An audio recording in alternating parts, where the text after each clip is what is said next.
Hey everyone, welcome back to my channel, and this video is important one because in this video I'm going to discuss about the background topic and background themes of the novel The Age of Iron, which was written by J.M. Coetzee, and he was a South African Nobel Prize winner writer. और ये जो इनकी novel है as of iron, ये publish हुई थी 1990 में, और ये बोला जाता है कि ये इनकी most famous most popular work है, और इसे अवार्ड भी मिला था 1990 में, Sunday express book of the year इसे बोला गया है। और ये जो नॉवल है मेनली ये पेंट करती है a picture of social and political tragedy which was going on in Africa, mainly in south Africa between apartheid movement, apartheid state of movement, which was from 1948 से 1994 तक। तो हम उसका बैकग्राउंड देखेंगे because every one knows a summary well.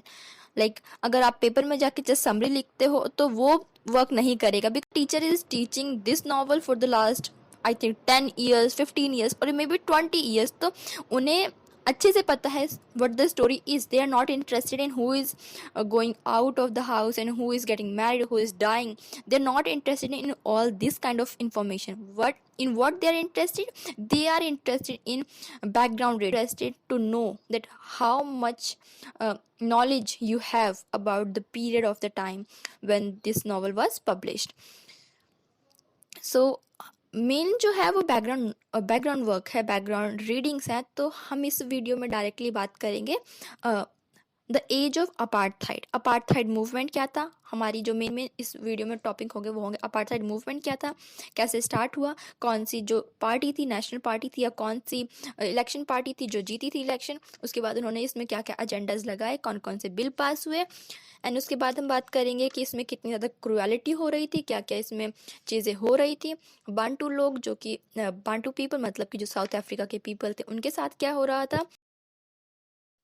और उसके बाद हम बात करेंगे I think in the next video और मे बी इसी में अगर हमें टाइम मिल जाएगा तो साउथ अफ्रीका की कंडीशन क्या थी अंडर द अपार्थाइड रिजीम। तो अपार्थाइड क्या है वो हम अभी जस्ट डिस्कस करेंगे, और उसके बाद हम लास्ट में बात करेंगे the collapse of apartheid regime.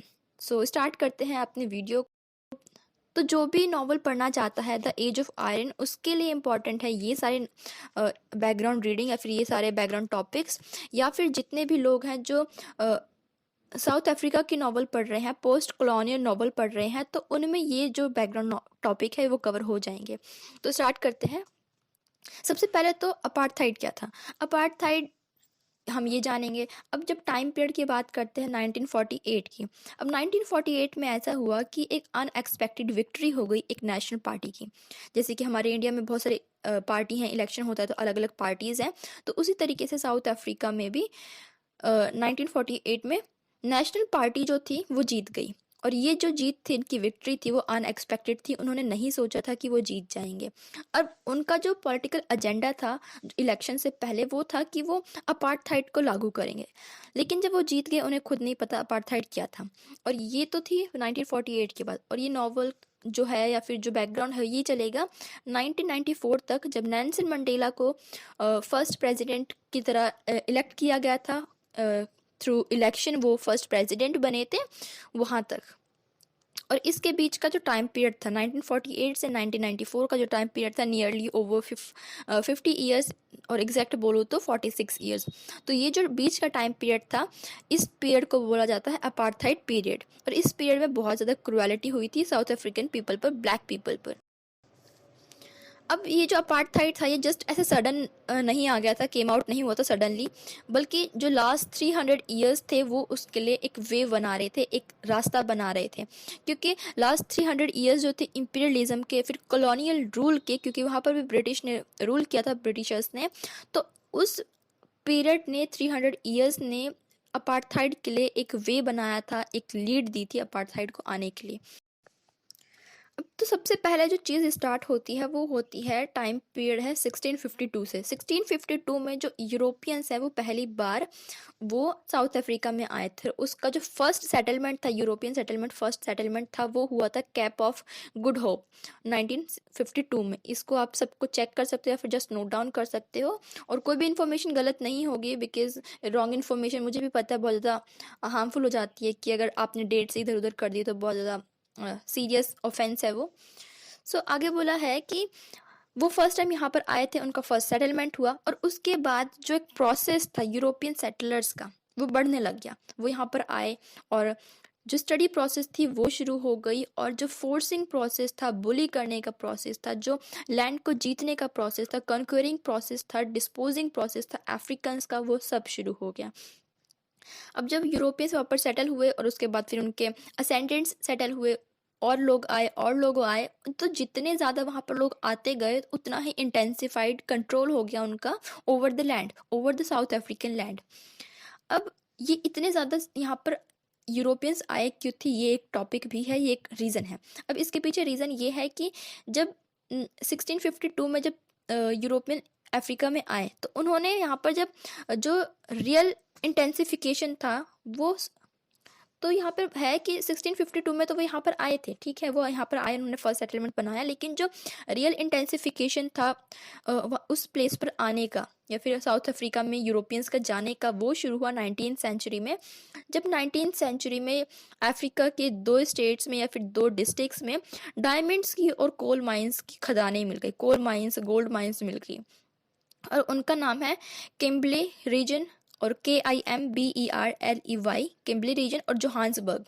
अब इन 2 जगह पर जब गोल्ड डायमंड मिल गया लोगों को, यूरोपियंस को, तो उन्होंने यहाँ पर आना शुरू कर दिया, सेटलमेंट बनाने शुरू कर दिया, और इंटेंसिफाइड हो गया। जो कॉलोनियल कंट्रोल था over the land of south Africa वो बढ़ गया, और सीरियस कॉन्क्वेस्ट शुरू हो गई, और बहुत ज़्यादा लैंड को जीता जाने लगा under the British flag. British का फ्लैग लगा दिया कि ये एरिया हमने जीत लिया, कॉन्कर कर लिया है। अब उसके बाद क्या बोला गया, जो ब्रिटिशर्स थे वो फाइनली चले जाते हैं, चलो ठीक है वो आए, लेकिन वो जब चले जाते हैं फाइनली, जो अफ्रीकन वॉर हुआ था जब वो ख़त्म होता है, 1899 में शुरू हुआ था, 1903 में वो ख़त्म हुआ था। जब वो वहाँ पे चले गए, इस वॉर का एंड हुआ, तो जो ब्रिटिशर्स थे उन्होंने लेफ्ट कर दी कंट्री को, और जो कंट्री के जो पावर्स थी या फिर जो हम कह सकते हैं बागडोर थी देश चलाने की, कंट्री चलाने की, वो उन्होंने वाइट के हाथों में दे दी। वो वाइट जो इनके डिसेंडेंट थे, पहले से आके वहाँ पर सेटल हो रखे थे, क्योंकि अफ्रीका में कोई वाइट नहीं था, लेकिन जो पहले आके सेटल हो रखे थे, इन्होंने उनके हाथों में उनकी बागडोर दे दी, चार्ज दे दिया कि आपको अब साउथ अफ्रीका को देखना है। और ये बात हो रही है अर्ली 20th सेंचुरी की। अब इसके बाद क्या हुआ कि बहुत ज़्यादा ब्रूटल, बहुत ज़्यादा घटिया किस्म के जो लॉज होते हैं वो पास होने लग गए, रिस्ट्रिक्शन पास होने लग गई, कि रिस्ट्रिक्शन लग गई साउथ अफ्रीकन ब्लैक पीपल पर। जो अपॉर्चुनिटी थी, जो प्रोग्रेस के लिए, नेटिव लोगों के लिए जो राइट्स थे, वो सब बैन होने लग गए, और जो उनकी राइट था, राइट ऑफ फ्रीडम था ब्लैक लोगों का, अफ्रीकन लोगों का, वो भी कहीं ना कहीं थोड़ा थोड़ा रोक दिया गया first half of the 20th century.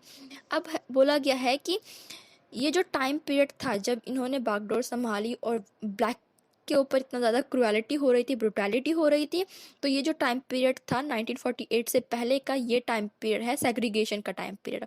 अब सेग्रीगेशन क्या था, यहाँ पर भी बहुत ज़्यादा लॉज लगा दी गए, पास कर दी गई, अफ्रीकन्स के ऊपर अत्याचार हो रहे थे, ब्रुटैलिटी और क्रुएलिटी हो रही थी। ये सारा पीरियड आता है सेग्रीगेशन का। और ये जो सेग्रीगेशन है, ये पीरियड है प्रीडेट्स द अपार्थाइड, अपार्थाइड से जस्ट पहले का पीरियड है, जहाँ पर बहुत सारे लॉज बने सेग्रीगेशन के।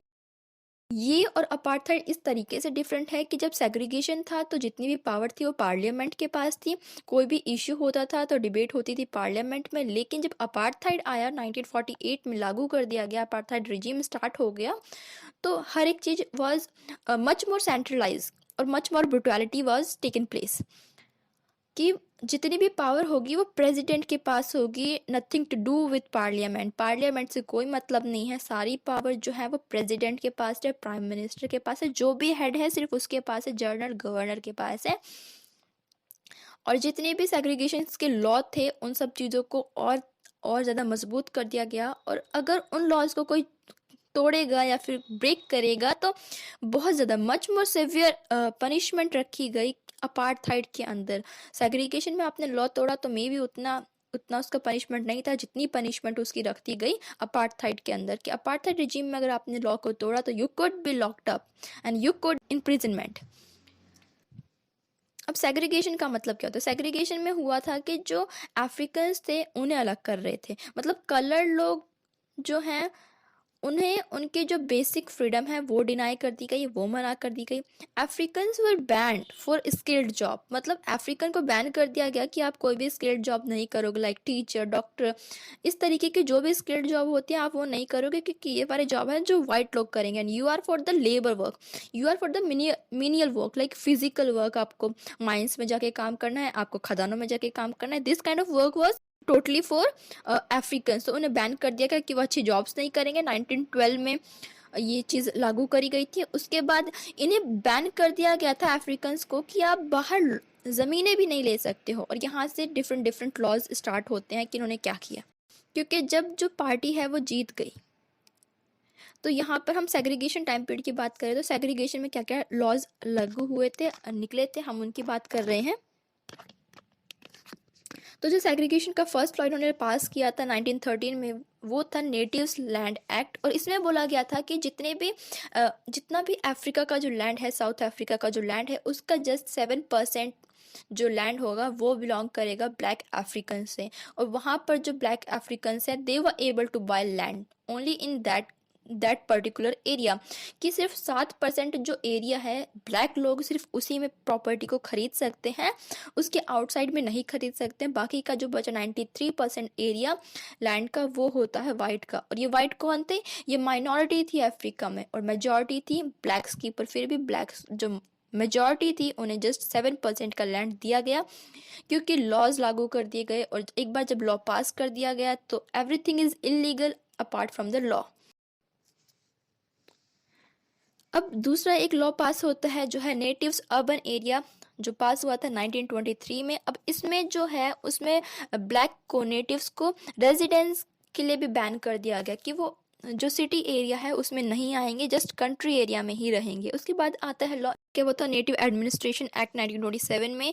और ये जो एक्ट था ये जो एक राइट था पार्लियामेंट के पास डिबेट करने का, उन सब चीज़ों का है कि जो भी ऐसा लगेगा कि डिबेट कर रहा है, क्रिटिसाइज कर रहा है गवर्नमेंट को, गवर्नमेंट पॉलिसीज को, पॉलिटिकल लीडर्स को, they could be locked up and arrested and imprisonment, कि सरकार के पास ये अधिकार है कि अगर आप सरकार की बुराई कर रहे हो तो वो आपको लॉकअप में डाल देगी, जेल में डाल देगी। तो ये सब चीज़ें हो रही थी 20th सेंचुरी के अर्ली पार्ट में। और ये बोला गया था कि ये जो टाइम पीरियड था सेग्रीगेशन का, दैट वाज नॉट वर्स्ट। तो हमें ये देखना है कि अगर इतनी चीज़ें वर्स्ट नहीं हैं तो अपार्थाइड में चीज़ें कितनी ज़्यादा वर्स्ट होने वाली हैं, कितनी ज़्यादा बदतर होने वाली हैं अफ्रीकन्स के लिए। अब दूसरा जो लॉ था वो था the natives law amendment act. और इसमें बोला गया था कि अगर जो अफ्रीकन्स हैं वो अपने कुछ लिमिटेड एरिया से, वो 7% एरिया से बाहर आते हैं, सिटीज़ में आते हैं, शहरों में आते हैं, they need to carry a pass, कि उन्हें अपने साथ एक पास रखना होगा जो उनकी एग्जिस्टेंस को बताएगा। और वो 15 दिन से ज़्यादा नहीं रह सकते हैं। तो उन्हें अपने साथ हमेशा एक पास रखना है कि वो सिटी में क्यों आए हैं।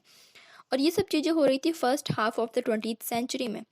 और ये जो चीज़ें थी, ये डिस्क्रिमिनेटरी जो फ्रेमवर्क था, ये एक पाथ बना रहा था, रास्ता बना रहा था बहुत ज़्यादा रेशियल सेपरेशन का, जो कि अपार्थाइड में होने वाला था। बोला है कि जितना ज़्यादा the more and more centralised control, उनका जो वाइट्स थे उनका कंट्रोल बहुत ज़्यादा सेंट्रलाइज होता जा रहा था।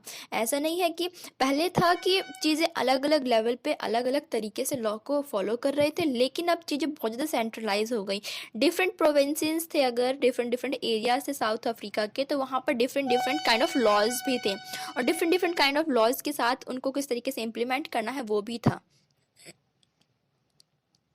लेकिन ये जो सेंट्रलाइज कंट्रोल था ये बोलता था कि एक सेंटर होगा और वो डिटरमाइन करेगा all the laws for the rest of the Africa, rest of the mainly South Africa. और बाकी के जो लोग हैं उन्हें उन चीज़ों को फॉलो करना है, वो डिक्टेट करेंगे, आपको फॉलो करना है। जो पावर थी वो सेंट्रल में हो गई थी, प्रेसिडेंट के पास हो गई थी। No one can question where the money spent, कोई भी क्वेश्चन नहीं कर सकता कि जो मनी है वो कहाँ जा रही है, पैसा कहाँ जा रहा है। So when the National Party took control over South Africa in 1948, अब जब साउथ अफ्रीका में नेशनल पार्टी आ गई, जैसे कि मैंने स्टार्टिंग में बताया कि नेशनल पार्टी जीत गई, उनकी शॉक्ड विक्ट्री थी, तो जब वो शॉक्ड विक्ट्री उनकी हुई तो उस टाइम पे अपार्थाइड के लिए एक प्लेटफॉर्म मिल गया, और neither the party not the leader knew exactly what is about apartheid, कि उन्होंने पॉलिसीज बनाई ही नहीं थी, उन्होंने बस उनका एजेंडा था कि we were going to apply और फॉलो अपार्थाइड, लेकिन what exactly is the apartheid, what exactly would be the policies of apartheid, no one was clear about that. और इसके बाद क्या हुआ, तो जो सेग्रीगेशन टाइम पीरियड था उसमें जो कोर्ट था, जो कोर्ट है वो मेन है, वो रिस्पॉन्सिबल है हर एक चीज़ के लिए, लॉज को फॉलो करवाने के लिए। लेकिन जब अपार्थाइड लागू हुआ, parliament has nothing to do with it, उन्हें कुछ नहीं करना है। जितनी भी लीगल बॉडीज़ थी, कोर्ट, पार्लियामेंट, ये सब साइडलाइन कर दी गई, और जितने भी रूल्स थे वो सब सिर्फ एक इंडिविजुअल पर्सन डिसाइड करेगा, वो होगा गवर्नर जनरल, उसके पास पावर है, प्रेसिडेंट है उसके पास पावर है, वो डिसाइड करेगा। सो जो चीज़ें थी वो मच मोर सेंट्रलाइज हो गई, अब चीज़ें सिर्फ एक पर्सन के हाथ में आ गई। पॉलिसीज़ वो initially elaborating on the previous law, जो सेग्रीगेशन के लॉ थे उन्हीं की जो पॉलिसीज़ थी उन्हीं को बढ़ा दिया गया, इन्हें कुछ पता नहीं था वो क्या करेंगे अपार्थाइड में। अपार्थाइड लागू हो गया, डिबेट करने के जो राइट था पार्लियामेंट में वो ख़त्म कर दिया गया। अब इन्होंने जब ये जीत गए, इन्हें कुछ पता नहीं था, तो जस्ट इन्होंने सडनली हज़ारों फ्लड कर दिया एकदम, कि नए नए लॉज पास कर दिए कि हमने ये लॉ बनाया, वो लॉ बनाया, इस चीज़ को लागू करने के लिए। इन्हें खुद क्योंकि कुछ क्लियर नहीं था, तो इनका जो फर्स्ट एक्ट इन्होंने पास किया 1949 में वो था इमॉर्टैलिटी एक्ट। और ये इमॉर्टैलिटी एक्ट जो था ये डिसाइड करता था, या फिर अब से पहले था, कि जो अफ्रीकन से ब्लैक और जो वाइट हैं दोनों के बीच में एक्स्ट्रा मैरिटल अफेयर्स हो सकते हैं, सेक्सुअल अफेयर हो सकते हैं। लेकिन आफ्टर दिस एक्ट ये बोल दिया गया, या फिर इस चीज़ को इलीगल बोल दिया गया, कि कोई भी रिलेशनशिप जो है आउटसाइड, जो रिलेशनशिप है between the black and the white, they are outside the law, they are illegal mainly. और अगर कोई भी एक्स्ट्रा मैरिटल अफेयर होता है इन दोनों के बीच में तो उसे अरेस्ट कर दिया जाएगा, जेल में डाल दिया जाएगा। अब नेक्स्ट है 1948 में, क्योंकि जो मैरिटल अफेयर्स थे उन दोनों के बीच में वो बैन कर दिए गए, तो जितनी भी न्यू पॉसिबिलिटीज़ थी उन दोनों के बीच में रिलेशन में वो सब खत्म हो गई। मल्टी रेशियल जो इंटर मैरिज थी वो सब बैन कर दी गई, कि ऐसा नहीं हो सकता, ये लीगल नहीं है एनीमोर। क्योंकि जो अपार्थाइड था वो बिलीव करता था प्योरिटी ऑफ रेस में, कि जो डिफरेंट काइंड ऑफ रेस है वो अलग अलग ही रहेंगी, उनका मिंगलिंग या फिर जो ब्लरिंग ऑफ लाइन है, बाउंड्रीज हैं, वो नहीं होंगी। इन्होंने नेक्स्ट लॉ पास किया 1950 में, the population registration act in 1950 में, और इसमें बोला गया था कि हर एक पर्सन को रजिस्टर करवाना पड़ेगा। एक सर्वे किया गया और सर्वे में लिखा गया, हर एक पर्सन की आइडेंटिफिकेशन की गई कि हर एक पर्सन किस पर्टिकुलर रेस से बिलोंग करता है। और इसमें इन्होंने 4 रेस को कंबाइन किया था, एक था वाइट था, एक थे ब्लैक थे, इंडियंस थे और ब्राउन्स थे, मतलब कि कलर्ड थे। ब्लैक्स को ही बंटू बोला जाता है, तो मे बी कहीं पे आप बंटू भी देख सकते हो, बंटू एक्ट आएगा जैसे कि आगे। अब नेक्स्ट इन्होंने पास किया 1953 में reservation of separation amenities act, और यहाँ पर बोला गया कि आप जहाँ पर भी जाओगे, जिस तरीके की आप सर्विस लोगे, ये हर एक चीज़ आपकी रेस पर डिपेंड करती है। आप बाहर गए, आपको बस चाहिए, आपको रिक्शा चाहिए, आपको जो भी चीज़ें चाहिए, सर्विसेज चाहिए, they would be decided by your race which you belong, कि आप ब्लैक है या वाइट है उसके अकॉर्डिंग ही आपको सर्विसेज मिले। अब आगे इसमें इनकी एजुकेशन के लिए भी एक लॉ पास कर दिया गया, क्योंकि इन्होंने जस्ट फ्लड लगा दी, बाढ़ लगा दी लॉज की, इन्हें कुछ पता नहीं था, तो बाढ़ आ गई, लॉ की नए नए लॉ पास होने लगे।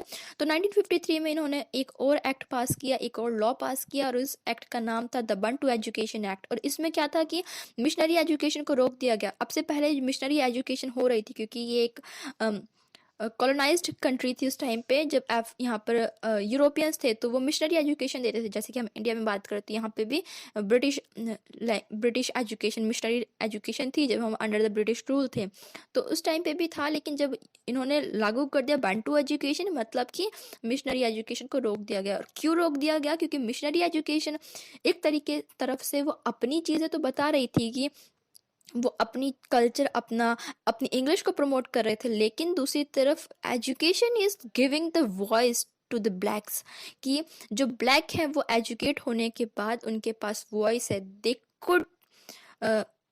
Could criticise the culture of the whites. और इसी टाइम पे जो मिशनरी एजुकेशन थी, इसी टाइम पे नेल्सन मंडेला भी प्राइमरी स्कूल तक इन्होंने भी पढ़ी थी। वो क्या हुआ वो हम आगे देखेंगे। खैर हम बर्ड टू एजुकेशन की बात कर रहे हैं, तो इन सब चीज़ों को बैन कर दिया गया और बोला गया कि इन्हें इन चीज़ों की ज़रूरत नहीं है, इन्हें एजुकेशन की ज़रूरत नहीं है। व्हाट वुड दे डू, क्या करेंगे वो इन सब चीज़ों का। और उन्होंने बोला कि they just need skill education in the name of jobs. तो इन्हें जस्ट ट्रेन करो how to earn living, how to use their hands. और बोला गया कि, और ये इसलिए था क्योंकि ऐसा माना गया कि जो ब्लैक्स हैं they are going to serve for the rights, कि ये वाइट के लिए काम करेंगे, तो इन्हें जस्ट लेबर का वर्क सिखाया जाए। What need to cultivate their mind, no need of history, literature, poetry, philosophy. वो क्या करेंगे इन सब चीज़ों को, इन्हें जस्ट वर्क के लिए काम सिखाओ, हैंड यूज़ करना सिखाओ। तो उन्हें उन सब चीज़ों को दिया गया। और ये जो बांटू एजुकेशन थी यही इन्हीं चीज़ों को फोकस करती थी कि इन्हें जॉब के लिए, फैक्ट्रीज के लिए किस तरीके से ट्रेन किया जाए। इन द पास्ट जब पॉलिसीज वो very province to province and also the enforcement of very different, मतलब कि जो पहले था वो पॉलिसीज भी डिफरेंट थी अलग अलग एरिया में, और उनका और जो इन्फोर्समेंट था, लागू होना था, वो भी डिफरेंट था। लेकिन अब सब कुछ सेंट्रलाइज हो गया था। अब 1951 में एक और एक्ट आता है, the Bantu self government act, और इसमें बोला गया था होमलैंड के बारे में कि ये जो बांटू हैं, जो ब्लैक पीपल्स हैं, they have their citizenship, they have their rights of freedoms, they can enjoy what kind of freedom, what kind of rights they want। लेकिन उस एरिया में सिर्फ एक स्पेसिफिक होमलैंड में, एंड दीज होमलैंड्स एरिया वो not more than any kind of slums. उन slums में कोई फैसिलिटीज़ नहीं थी, so poorly service, so little facilities, no medical service, no school, no opportunity, no education opportunity कि वो उन्हें जॉब मिल सके, एम्प्लॉयमेंट मिल सके, नथिंग वॉज देयर। तो उनके लिए ये बोल देना कि आपको वो एरिया हमने दे दिया, आप वहाँ पर अपना इलेक्शन हेल्ड करो, आप वहाँ पर अपनी सिटीजनशिप यूज़ करो, फ्रीडम यूज़ करो, राइट्स यूज़ करो, एक तरफ ये बोल दिया गया और दूसरी तरफ उस एरिया में कुछ है ही नहीं। तो then how can they use their rights and their freedom, they have to come. अब आगे था कि जो अफ्रीकन थे अगर वो बाहर आते हैं तो they need to carry a pass, उन्हें एक पास अपने साथ रखना था कि वो यहाँ पर सिटी में आए हैं, सिटी में उन्हें क्या काम है। और वहाँ पर वो जो उनका होमलैंड एरिया था वहाँ पर दे वो हर्डेड लाइक एन एनिमल की तरह वहाँ पे भर रखा था उन्हें। जब नेशनल पार्टी को कोई रिस्पॉन्सिबिलिटी नहीं थी इनको टूवर्ड्स, कोई फिजिकल कोई मॉरल डेवलपमेंट वो नहीं कर रहे थे बांटूज का, ब्लैक पीपल का, उन्हें जस्ट छोड़ दिया गया था कि वो अपने डिवाइसेस को यूज़ कर सके अपने अकॉर्डिंगली। और जो मेन रिमेनिंग चेंज था अपार्थाइड रिजीम के अंडर में वो था the increasing power of police, कि पुलिस की जो पावर थी वो सडनली से इंक्रीज हो गई, बिकॉज जितनी भी पावर थी वो सेंट्रलाइज हो गई। तो जितनी भी पावर थी वो आगे प्रेसिडेंट के पास या फिर जनरल गवर्नर के पास, कोई किसी के लिए रिस्पॉन्सिबल नहीं है। और यहाँ पर जो पुलिस की पावर थी वो इंक्रीज हो गई। तो स्टार्टिंग में 1950 में बिगनिंग में जो गवर्नमेंट थी उसके अपने इंस्टीट्यूट थे, लॉज थे, और उस टाइम पे इनके पास पावर थी 1950 में ही कि वो अरेस्ट कर सकते हैं किसी को भी, they could arrest, they could convict, किसी को भी कोई कुछ नहीं बोलेगा क्योंकि कोर्ट के पास कोई भी पावर नहीं बची थी। तो बेसिकली जो पुलिस थी उनके पास ये पावर थी कि वो पनिशमेंट दे सकें, किसी को भी अरेस्ट कर सकें, किसी को भी कन्विक्ट कर सकें, लॉक्ड अप किसी भी टाइम पीरियड के लिए। गवर्नर जनरल और जो मिनिस्टर होंगे वो डिसाइड करेंगे कितनी अथॉरिटी जो है वो पुलिस जो है वो इंजॉय करेगी, पुलिस के पास कितनी अथॉरिटी है कोर्ट डिसाइड नहीं करेगा। 1950 की बात कर रखी है, जो पीपल थे वो प्रोटेस्ट कर रहे थे अगेंस्ट द रेसिस्टेंस, वो उसके अगेंस्ट प्रोटेस्टिंग कर रहे थे। और उस टाइम पे लोगों को बोल देते थे, जो भी लोग प्रोटेस्ट कर रहे थे उन्हें बोल दे कि ये कम्युनिस्ट है, और जब कम्युनिस्ट बोल दिया तो उन्हें आप डिह्यूमनाइज कर सकते हो, उन्हें लॉकअप कर डाल सकते हो, कोई आपसे क्वेश्चन नहीं करके। जब पावर आपके पास है तो उसी टाइम पे ऐसा ही हो रहा था, जितने भी प्रोटेस्ट हो रहे थे अगेंस्ट द गवर्नमेंट उसे कम्युनिस्ट का नाम देके उसे लॉकअप में डाल रही थी लोग। और वो जो जिस नेम के अंडर डाल रहे थे, कम्युनिज्म के अंडर डाल रहे थे, वो था the suppression of communism act, जिसमें गवर्नमेंट को ये राइट होता है, ये अधिकार है, ये राइट है कि वो किसी भी पॉलिटिकल एक्टिविटीज़ को सप्रेस कर सकती है जो भी गवर्नमेंट के अगेंस्ट में है। और ये जितनी भी एक्टिविटीज़ होंगी ये अनलॉफुल होंगी और ये सब चीज़ें इलीगल होंगी, तो इन सब चीज़ों को हटाया जा सकता है। नेक्स्ट आता है 1956 में एक नया एक्ट लागू किया गया, नया एक्ट पास किया गया, और ये था राइट्स ऑफ असेंबली एक्ट। और इसमें गवर्नमेंट के पास ये अधिकार था, ये राइट था गवर्नर जनरल के पास था कि वो किसी को भी कभी भी उठाकर लॉकअप में डाल देगी, क्योंकि आपके पास असेंबल होने का राइट नहीं है। मोर देन 2 आप कहीं पर भी असेंबल नहीं हो सकते, पब्लिक गैदरिंग नहीं हो सकती है। तो एक तरफ जहाँ पर जो गवर्नमेंट थी वो ऑलरेडी प्रोटेस्ट को दबा रही थी, सप्रेस कर रही थी, तो उन्होंने एक और लॉ पास कर दिया कि अब जो भी हमें दिखेगा हम उसे लॉकअप में डाल देंगे और आपके पास कोई भी राइट नहीं है टू क्वेश्चन दैट, कि हमने लॉ पास कर दिया तो आपको वहाँ पे नहीं दिखना है। तो जितनी भी गैदरिंग्स थी वो प्रोहिबिटेड कर दी गई पब्लिक स्पेयर में। और टेररिज्म एक्ट लागू किया गया 1962 में, और यहाँ पर बोल दिया गया कि जो पुलिस है उसके पास ये राइट है, पुलिस किसी भी पर्सन को without any suspect, without any kind of warrant वो उन्हें अरेस्ट कर सकती है, जस्ट कि उनको कोई सस्पिशन है, कोई सस्पेक्ट है, और उन्हें 90 डेज के लॉकअप में रखा जा सकता है। और ये जो 19 डेज होंगे यहाँ पर वो जो पर्सन अरेस्ट हुआ है they are not allowed to contact a kind of lawyer, कि वो उन्हें कोई भी लॉयर भी नहीं मिलेगा उस 90 डेज के अंडर में। और ये तो 1962 की बात हुई। 1965 में इन्होंने इसी लॉ को और ज़्यादा मॉडिफाइड कर दिया और इसमें बोल दिया गया कि जो पुलिस है they can hold anybody without any kind of charge any kind of warrant for 180 days. और ये 180 जो डेज थे, 180 जो दिन थे, दे कैन बी रिन्यूड, कि उन्हें बढ़ाया भी जा सकता है। अगर पुलिस चाहती है कि 130 डेज़ के बाद आपको फिर से रिन्यू कर दिया जाए तो 130 डेज़ के बाद वो रिन्यू कर देगी, and you are now locked up for next 180 days, और आपके पास कोई लॉयर भी नहीं है। तो उस टाइम पे साउथ अफ्रीका की कंडीशन यही थी, कोई भी किसी को भी मार रहा है, किसी को भी लॉकअप में डाल रहा है, उनके पास कोई अधिकार नहीं है, कोई भी राइट्स। पुलिस जो थी सिर्फ वो रिस्पॉन्सिबल है, एक तरफ जो पुलिस होती है वो सिक्योरिटी के लिए रिस्पॉन्सिबल होती है, लेकिन अपार्थाइड रिजीम के अंदर जो गवर्नमेंट थी, जो जनरल गवर्नर था, वो इसको यूज़ कर रहा था, पुलिस जो सर्विस होती है उसे यूज़ कर रहा था अपने ही लोगों को सप्रेस करने के लिए। अब 1963 में एक और एक्ट लागू किया गया, डिफेंस अमेंडमेंट एक्ट, और इसमें बोला गया कि जितने भी जो इनकी डिफेंस की जो फोर्सेस होती हैं, एक तरफ जो साउथ अफ्रीकन डिफेंस फोर्सेस थी वो रिस्पॉन्सिबल थी आउटसाइड के लिए, कि कंट्री को और दूसरी कंट्री के बीच में अगर कुछ होगा तब अपनी कंट्री को बचाने के लिए रिस्पॉन्सिबल है, लेकिन वही फोर्स अब लागू कर दी गई कि इंटरनल बॉर्डर के अंदर भी वही डिफेंस करेगी। मतलब जैसे कि हम इंडिया में बात करें दिल्ली और साइड में हरियाणा के बीच में, दिल्ली और उत्तर प्रदेश के बीच में, तो इस तरीके से भी।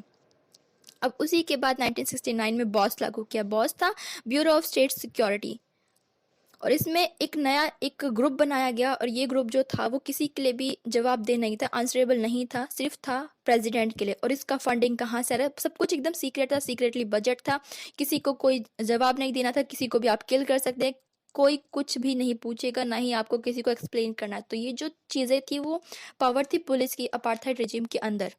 और नेक्स्ट वीडियो में मैं इसके आगे के कुछ बैकग्राउंड टॉपिक्स को कवर करूँगी, क्योंकि ऑलरेडी लंबी वीडियो हो गई है। So I will see you in a next video, till then take care, bye bye.